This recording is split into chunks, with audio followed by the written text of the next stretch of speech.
What is up, OMAASH Nation? How are you doing today? I hope you're doing so well, like always, and are ready for the July Q&A.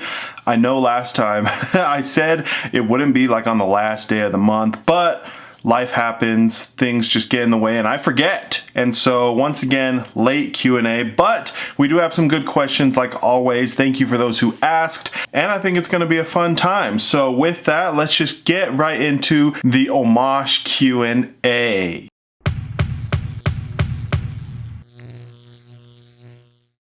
And right off the bat, we have a job question. There were actually a couple of these, so I'm going to combine them together, sort of. The question is dream job and job before YouTube. And the other one that was really similar is, do you have another job besides YouTube? And if so, what is it?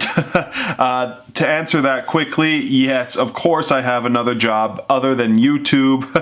YouTube might bring in like $500 a year if I'm lucky. Like, it's nothing crazy. I just do this for fun, and it's really hard to get a lot of money from YouTube and social media unless you're like a really big account getting hundreds of thousands of views like every video every single month, millions of views every month.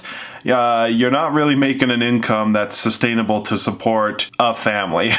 So the quick answer to that one is yes, I do have a full-time job. I am a software developer. I program and develop web apps. Currently, I'm working for a little startup here in Utah. It's a blockchain company, and it's really fun. I was one of the first developers at this startup, and so everything that has been built is basically my baby. I've built it from scratch, and so it's super fun, and hopefully things kind of take off with this company. I'm optimistic about it, but you never know when it comes to startups, especially when it comes to a topic like blockchain, right? And I think a dream job, I can't really say what it'd be. If it would be awesome if I could ever like start my own actual development company and then get that company to a point where I don't need to work that much, but I'm bringing in money and, you know, living a life that is fun and supportive for my family. That'd be awesome, but if someone, you know, I've never been able to just spit out a dream job. I don't know. I haven't put too much thought in it, I guess. Next question, it's not really a question, it's more of a demand. Open sports card grading. Now, maybe in the future this would happen, but the reason it is not available along with Yu-Gi-Oh! And Magic and some other TCGs, CCGs, is because I don't collect it personally. And so when you're trying to find the correct label for a card in PSA, Beckett, whatever the grading company that you know nothing about, it is so annoying, very cumbersome, and very time consuming. Like, it sucks. And so that is why I only help grade stuff that I know personally, because it makes the time much better. But who knows, maybe sometime in the future, the middleman service will grow big enough to, you know, hire some people, and maybe someone, a sports connoisseur, can help out and we can open that up, but you never know. Next one, easy. Favorite Pokemon? It's Dragonite. Dragonite has always been my number one since I was a kid, and I don't think that one will change unless Gen 9 or any future generations just come up with something insane. But yeah, it's Dragonite. This one next. Favorite Pokemon card artwork? Currently for me, it's Raichu from Rocket. That Secret Rare Raichu is freaking awesome. It is very cool artwork.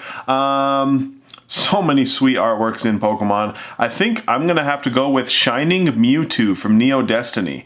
For some reason, that card has just always struck me perfect. Like, it's just so cool. He's like holding his hand out. Basically, just reminds me of like Goku about to do like an energy beam. And I don't know, it's just super cool. And I love the blue coloring. Even though we all know Mewtwo Shining form is green, I just think it's one of the coolest cards out there. Probably one of my favorite cards in the whole TCG. So I'll say that one. Great question. What else do you collect outside of TCG? Now, I don't really collect much, but I do have a crap ton of Funko Pops. I love them. I used to have a whole back drop of Funkos on shelves, but that, as obviously you can see now, got torn down. All the Funkos are now in storage, but I still buy them if I see some that I know I don't have and want. And are part of like a series that I enjoy, like Dragon Ball, Naruto, you know, all that good stuff. I have some like Gundam figures lying around. Those are super fun to make. I wouldn't say I collect those though. The only other thing would probably be like figures. Not quite statues, because statues would be crazy to collect. They are awesome. Maybe one day I'll buy more. Don't think I would ever collect them because they're very expensive and big. Don't have the space. But I do have a bunch of like Band Presto vinyl figures. I think they look amazing. The quality's awesome and they're all over my room. So probably those. Other than that, there really isn't anything else I collect outside of TCG. Do you own a first edition base set Charizard? If so, can you showcase it? I wish I could showcase it, but I do not own one. Don't know when I will own one because my OCD, my personal collection goals, everything needs to be a PSA 8 or above. And so I'm I'm not going to spend 10 grand for a PSA 8 first edition Charizard. So who knows if I'll ever have one, but that is the grail of all grails for me and for 99% of the population. So maybe one day I'll have one, but who knows when that will happen. Rate these chase card types from best to worst. Okay. Gold Star, Shining, and Crystal. Very hard to do. Me personally, I will put Shinings at number 1. The Neo Destiny and Revelation Shinings are just so amazing. They're nostalgic, the artwork's insane, everyone loves shiny Pokemon, and they came out during a time where shiny Pokemon wasn't as big as it is now, right? Like, there weren't that many shiny variants, and so the fact that they have those 10 iconic shining Pokemon cards, it's just amazing. Shining's number 1. Gold Stars are going to be number 2 for me just because I'm currently in love with them. I'm trying to get all of them. It's been a goal for the last 2 years. Don't know when that goal will finish either because the cards I have left are the big dogs that were worth thousands. But Gold Stars, every single one's amazing. Again, shiny Pokemon. Just too cool. And then crystals. I do really love the crystal Pokemon cards. They are insane, beautiful. I am personally trying to collect all of the Japanese crystal Pokemon cards just because I like the crystal hollowing better in the Japanese card. But yeah, I think overall it doesn't compete with Shinings and Gold Stars for me. Especially because there's, what, 27, 28 Gold Stars now? And there's only like 6 or 8 crystals. So the crystals just get stomped on when it comes to quantity. I love that question though, thank you. Next, do you prefer graded cards or binders? This one's very easy for me. Graded cards, 100%. I did have and tried to do a bunch of binder sets of like all the sets that I've opened on the YouTube since I started. So I had Cosmic, Hidden Fates, Sword and Shield Base, Rebel, Darkness Ablaze, all those master sets. But I looked at them once a year, maybe, and just realized these are kind of pointless sitting here. So I sold them off. Did make some decent money. But yeah, I just enjoy the display of PSA cards. Obviously, there are still some that you rarely see because they're in the storage cases, but I love looking at my graded cards all over my room, and I just think they're beautiful. And they also kind of, I mean, not right now, the market's going down, but if you hold on to them for a long enough time, they go up in value quite a bit. So that is me, I'm 100% grader. Next, can we see your Metazoo collection? Now, my Metazoo collection is so small that it's not even worth showing. I could tell you in 10 seconds.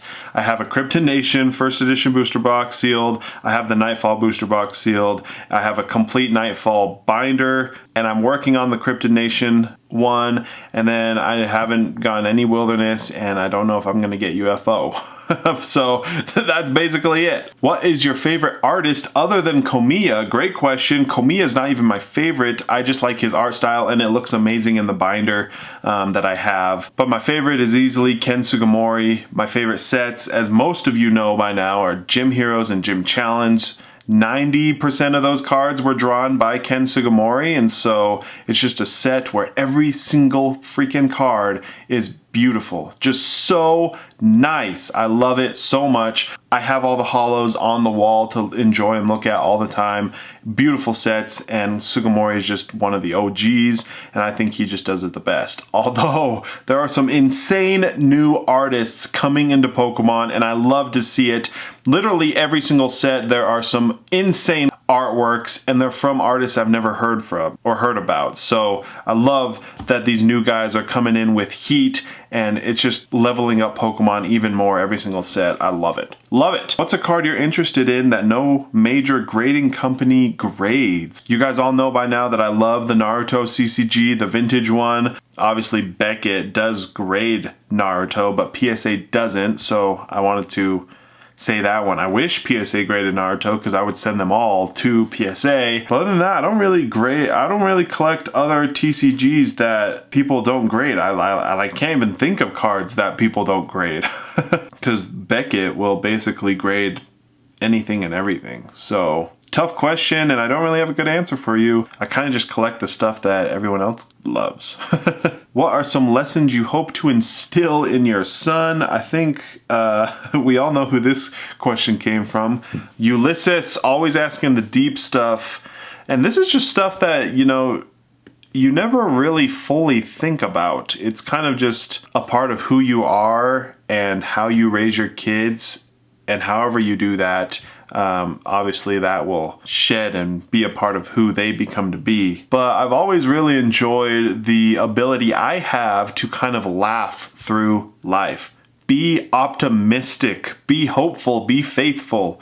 I've always enjoyed that part of me, and I hope that I can help my kids, my son, be able to do that through life, because I just don't see a point, although it's impossible to avoid and sometimes 100% necessary. I don't really understand the point of being stressed out or sad, you know? Life is to be enjoyed, and we are in charge of making our lives the best that we can make it. And that starts with every single minute, every day, every hour, you know? And so hopefully I can help my kids learn how to do that because it is a hard task. So many negative things going on everywhere around the world. You look anywhere and you see something terrible. But yeah, I think if I can just help my kids make the best out of their lives, learn how to be optimistic in everything that they do, that would be awesome. And that's just one thing. I could probably sit here and talk for another 25 minutes about other things that I'd like them to you know, instill, but I won't bore you with that stuff. What's your most iconic Pokemon card you've ever pulled? Iconic would probably just have to be, I remember a couple years ago now, I opened Jungle booster packs and I pulled a Holo Scyther. And so even though that's not like the biggest WoW card in the world, it is iconic because everyone knows what it is. Everyone loved Jungle Scyther back in the day, and so opening it now, 20 years later, it was just an iconic moment. I'm trying to think of other ones. I haven't opened the most like vintage stuff just because it's so expensive. But I guess this one would be it. I just remembered. We had a birthday celebration and I opened Gym Challenge Japanese packs, and we pulled the Blange Charizard. And obviously it's Charizard, and it's vintage Charizard at that.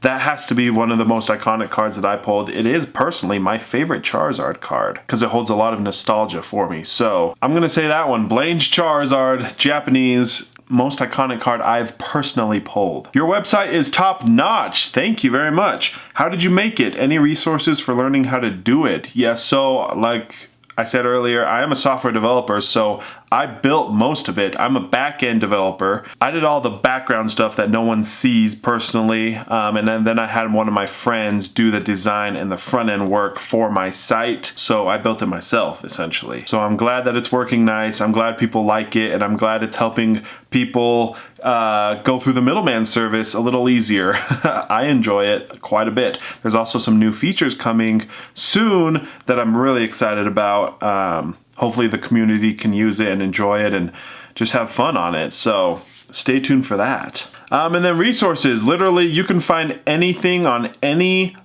programming language on YouTube. There's also a lot of boot camps going around if you don't want to do the traditional computer science or information systems degree route, college. A lot of accelerated learning programs that you can look into. Maybe, you know, you live next to one. That's what I did. I did a boot camp, 3 months of torture, like literally the hardest thing I've ever done. But I came out on top, survived, and it's been nothing but a blessing for me. I absolutely love what I do every single day, and so I cannot complain. But yeah, there's tons of courses online. You just got to pick a language you want to learn, type it in Google, and you will find literally too many things to go off of. So good luck. And the last question for today is a good one. I'm a food guy, so best chicken sandwich. I actually did not a challenge, but I did go to all of the fast food chains. Wendy's, McDonald's, Carl's, Burger King, Chick-fil-A, Popeyes, KFC. Those are the main ones, right?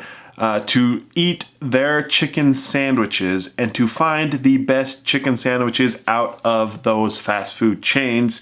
And easily, Popeyes takes the cake. I love Popeyes chicken sandwich. It's just so good and so easy, so plain. It doesn't have all these crazy ingredients and sauces. It's just so freaking good. So Popeyes has the best chicken sandwich out of those small, you know, normal fast food chains. Obviously, you can find some crazy chicken sandwich at some sit down or whatever. But that's my answer for you. Thanks, guys, for all of the questions. Remember, you can ask questions in the comments below or just follow me on Instagram. That's where I post my questions poll every single month. I will try to be better next month and do it a little sooner. We'll see what happens though. I appreciate every single one of you guys. I love these Q&As. Thanks for all the love and support, and I will catch you next time.